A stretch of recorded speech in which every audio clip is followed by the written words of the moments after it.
عورت کی آواز کا پردہ ہے.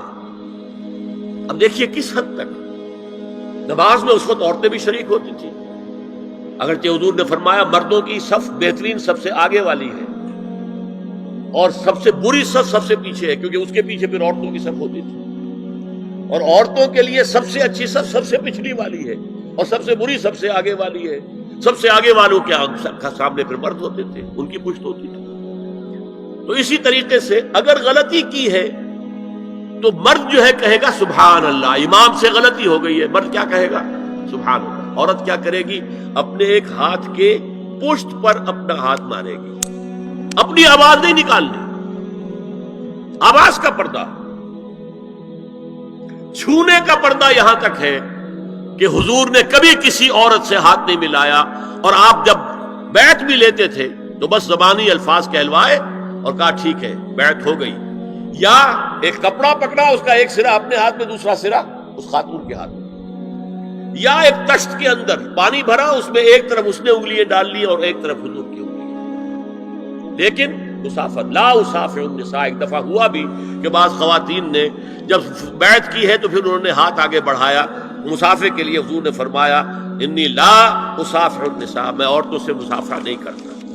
اسلام میں پردے کتنے ہوئے؟ پہلا پردہ 4 دیواری، گھروں میں رہو، یہ پہلا پردہ ہے. جیسے ڈیفنس لائنز ہوتی ہے نا فوج کی، یہ فرسٹ ڈیفنس لائن، سیکنڈ ہے، تھرڈ ہے.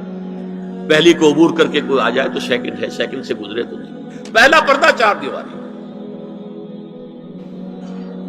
اس میں محرم آئے گا. اب دیکھیے اسی پر ہماری تہذیب استوار ہوئی، اسی پر ہمارا آرکیٹیکچر بنا. گھر ایسے بنے کہ مردانہ علیحدہ زنانہ علیحدہ. چھوٹا آدمی ہے تب بھی بیٹھک علیحدہ، بیٹھک باہر سے کھلے گی اور پھر ڈیوڑی سے ہو کر پھر گھر کے اندر جائیں گے. مرد آئیں گے تو یہاں بیٹھیں گے، اندر نہیں جائیں گے. اندر تو صرف وہی جائیں گے جو محرم ہے، ابدی محرم. دوسرا پردہ ستر، گھر کے اندر جو محرم آ گئے ہیں ان کے سامنے چہرہ تو کھلے گا، باقی جسم کا کوئی حصہ بھائی بہن کا نہیں دیکھ سکتا اور باپ بیٹی کا نہیں دیکھ سکتا، بیٹا ماں کا نہیں دیکھ سکتا. یہ ستر. عورت پوری کی پوری عورت ہے. عورت کہتی ہے چھپانے کی چیز ہوئی. عورات النساء، عورتوں کی چھپی ہوئی چیزیں جن پر ظاہر نہیں ہوئی. لم یظہروا علی عورات النساء، ابھی تک ہم نے لفظ پڑھایا بھی. تیسرا پردہ ہے چہرے کا پردہ، یہ ہے غیر محرموں سے. اور جب کہ گھر سے باہر نکلنا ہو اس کے لیے سورہ احزاب میں نے کہا تھا گھر سے باہر کا پردہ، چہرے کا پردہ وہ غیر محرموں سے ہے، اور گھر سے باہر نکلے گی تو غیر محرم سامنے آئیں گے. یا ایھا النبی قل لازواجک وبناتک ونساء المؤمنین یدنین علیہن من جلابیبہن ذالک ادنی ان یعرفن فلا یؤذین وکان اللہ غفورا رحیما. اے نبی صلی اللہ علیہ وسلم کہہ دیجئے اپنی بیٹیوں سے اور اپنی بیویوں سے اور مسلمانوں کی خواتین سے. اب دیکھیے یہ سورہ احزاب ہی میں ہو رہا ہے. شروع میں یا نساء نبی سے بات چلی، استیزان بھی صرف نبی کے گھر میں داخل نہ ہو اذن کے بغیر. آگے چل کر سورہ احزاب ہی میں عام بھی کر دیا. قل لازواجک وبناتک ونساء المؤمنین، کہہ دیجئے اپنی بیویوں سے، اپنی بیٹیوں سے اور اہل ایمان کی خواتین سے، یدنین علیہن من جلابیبہن، کہ وہ اپنے چہروں کے اوپر اپنی جلباب کو لٹکا لیا کریں، چہرہ چھپ جائے. اب اس کی تفسیر میں چاہتا ہوں کہ آپ کو جو مختلف مفسرین نے کی ہے وہ آپ کے سامنے میں رکھوں. حضرت عبداللہ ابن عباس نے اس آیت کی جو وضاحت فرمائی ہے اسے حافظ ابن کثیر نے اپنی تفسیر میں اس طرح نقل کیا ہے. اللہ نے مسلمان عورتوں کو حکم دیا ہے کہ جب وہ کسی کام کے لیے گھروں سے نکلیں تو اپنی چادروں کے پلو اوپر سے ڈال کر اپنا منہ چھپا لیں اور صرف ایک آنکھ کھلی رکھیں. دونوں آنکھیں بھی غلط ہیں. ہمارے ہاں برقع کیوں بنا تھا؟ دیکھیے چادر میں عورت لپٹی ہوگی، اس کا ہاتھ جو ہے اس چادر کو سنبھالنے میں آکوپائی ہو جائے گا۔ برقع ضرورت کی ایجاد ہے جو ہوا ہے، اور اس کے آگے آپ کو معلوم ہے پچھلے برقعوں میں جالیاں لگی ہوتی تھی کہ نگاہوں سے بھی براہ راست سامنا نہ ہو، اور یہ میں نے اپنی آنکھوں سے دیکھا۔ انقلاب ایران کے بعد جو حاجی آئے ایران سے، ان کو جو میں نے دیکھا ہے، اس طرح چادر میں ملبوس عورتیں ہوتی تھی، لمبی سی چادر، ایک ہاتھ سے اس کو اس طرح پکڑا ہوا ہے، اور صرف ایک آنکھ کھلی ہے، دوسری نہیں۔ میں نے شروع میں کہا تھا ہمارے نزدیک اسلام دین ہے، صرف مذہب نہیں۔ اسلام قرآن اور سنت دونوں پر مبنی ہے، صرف قرآن پر نہیں۔ اسی میں ایک اضافہ کیجئے اس بات کا کہ حضور نے کئی حضرات سے یہ کہا، کہیں وہ رشتہ کر رہے تھے، کہ آپ نے ایک نظر دیکھ لیا ہے۔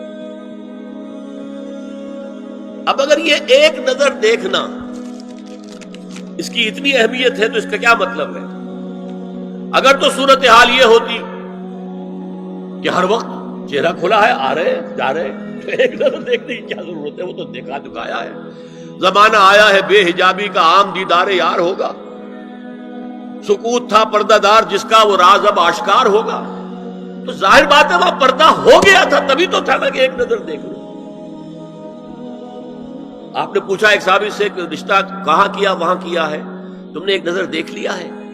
اس خاندان کی آنکھوں میں کچھ نقص ہوتا ہے، دیکھ لو، بس ایک نظر دیکھنا ہے، اس کی اجازت۔ تو یہ اجازت ہونا اس کا خود ثبوت ہے کہ عام حالات میں عورت جو ہے وہ دکھائی نہیں دیتی تھی، بلکہ وہ پردے میں رہتی تھی۔ مسلمان جدید تعلیم یافتہ دانشوروں کی منافقت، وہ کہتے ہیں یہ پردہ وردہ سب مولویوں کی ایجاد ہے۔ کبھی کہہ دیتے ہیں یہ تو ہندوستان میں راجپوتوں کا پردہ ہوتا تھا، تو مسلمانوں نے یہاں یہ پردہ ایجاد کر دیا۔ میں نے دیکھا ہے عرب کی بدو خواتین کو مکے سے مدینے جاتے ہوئے نظر آتی ہیں۔ ایک خاتون اونٹ کی پوری قطار لے کر جا رہی ہے، ہاتھ میں لاٹھی ہے، پورا مکمل پردہ، چہرہ چھپا ہوا، آنکھوں کے اوپر بھی کوئی انہوں نے وہ حجاب سا بنایا ہوتا ہے، خاص سجا سا، اور ہاتھوں میں دستانے، پاؤں میں جرابیں۔ یہ کون سے راجپوتوں کا پردہ سعودی و عرب کی جو ہے ریگستانوں میں پہنچ گیا؟ بدو جب آتے ہیں اپنی عورتوں کو اسی حال میں لے کر آتے ہیں، اور ان کا یہ ہے کہ وہ احرام کا معاملہ بھی یہ ہے کہ یہاں چھجا بنا کر آگے چادر لٹکا لیتے، صرف چہرے سے مس نہ کریں بس۔ اور وہ پھر اپنی خواتین کو جب طواف کراتے ہیں تو ان کے گرد گھیرا ڈال لیتے ہاتھ سے ہاتھ پکڑ کر، تاکہ کسی اور کے ساتھ ان کا نہ کندھا لگے اور نہ کوئی اور جسم کا حصہ بس۔ یہ پردہ وہاں کہاں سے آ گیا؟ سر سید کا واقعہ تو میں آپ کو بتا چکا ہوں۔ اب ذرا علامہ اقبال، میں منافقت اس لیے کہہ رہا ہوں کہ ایک طرف ہمارا جدید دانشور طبقہ، مولوی ملاٹے دیوبندی ہوں، فلاں ہوں، یہ ہوں وہ ہوں، یہ دقیانوسی ہے، اصل میں تو سر سید احمد خان، اور پھر علامہ اقبال۔ علامہ اقبال کا حال کیا ہے وہ سن لیجئے آپ۔ انگریز سرکار لارڈ ولنگٹن کے زمانے میں علامہ اقبال کو اپنا گورنر بنا کر جنوبی افریقہ بھیجنا چاہتے تھی۔ من جملہ دیگر شرائط کے ایک شرط یہ بھی تھی کہ تمام سرکاری تقریبات میں بیگم اقبال ان کے ہمراہ ہوں گی۔ علامہ اقبال نے یہ کہہ کر اس پیشکش کو ٹھکرا دیا، بے شک میں گناہگار مسلمان ہوں اور اعمال کے اعتبار سے مجھ سے بہت سی کوتاہیاں سرزد ہوتی ہیں، تاہم میں اتنا بے غیرت نہیں ہوں کہ محض ایک سرکاری عہدے کی خاطر اپنی بیوی کو بے پردہ کر دوں۔